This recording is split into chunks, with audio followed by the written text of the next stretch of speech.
할렐루야, 예수님의 사랑으로 성도 여러분을 사랑합니다. 이른바 을사오적이 있습니다.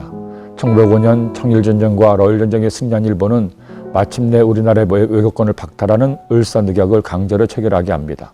그때 늑약에 찬성한 5대신 박재순, 이지용, 이근택, 이완용, 권중현입니다. 이 늑약으로 일본은 통감부를 설치할 수 있었고 마침내 1910년 한국은 일본의 식민지가 되고 말았습니다. 을사오적은 이후 승승장구했습니다.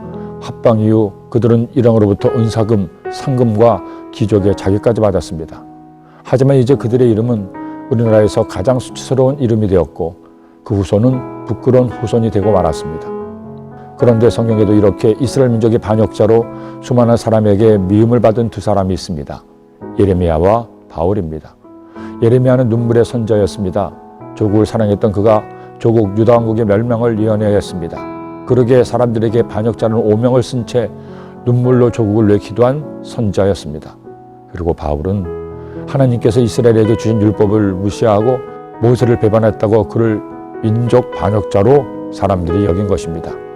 을사오적이야 자신들의 사역을 위해 나라와 민족을 팔아버린 역적에게 당연히 되도록 부끄러움을 당하는 것이 마땅하지만 예레미야와 바울은 누구보다도 하나님을 사랑하고 민족을 사랑하는 애국자였습니다.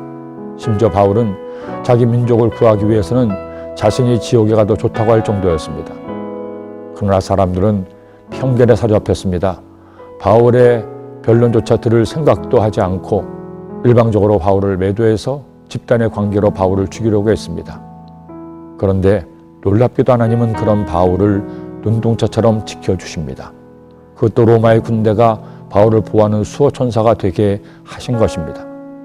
그들이 그를 죽이려 할 때에 온 예루살렘이 요란하다는 소문이 군대의 천부장에게 들리매 그가 급히 군인들과 백부장들을 거느리고 달려 내려가니 그들이 천부장과 군인들을 보고 바울 치기를 그치는지라. 살다 보면 억울한 누명을 쓸 때가 있죠. 아무 이유 없이 사람들에게 따돌림을 당하고 무시를 당한다고 느낄 때가 있습니다. 사회에서 부당한 대우를 받고 나는 아무것도 아니라는 모멸감에 빠질 때도 있습니다. 그러나 하나님의 자녀는 절대 그렇게 생각해서는 안 됩니다. 그리스도인은 이미 예수님의 보혈로 죄사함 받아 왕 같은 제사장이 되었기 때문입니다. 하나님은 그런 우리를 사랑하시되 암탉의 병아리를 품듯 품어주시고 지켜주시기 때문입니다. 하나님의 약속인 성경은 이처럼 말씀합니다. 이스라엘을 지키시는 이는 졸지도 아니하고 주무시지도 아니하시리로다. 야훼는 너를 지키시는 이시라.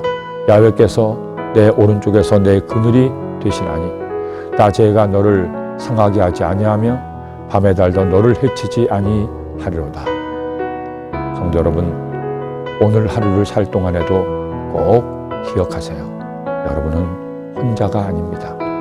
하나님께서 졸지도 주무시지도 않으시고 우리를 지켜주십니다.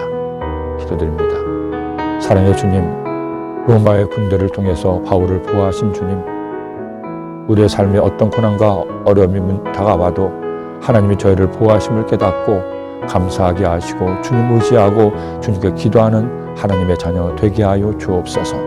예수님의 이름으로 기도드립니다.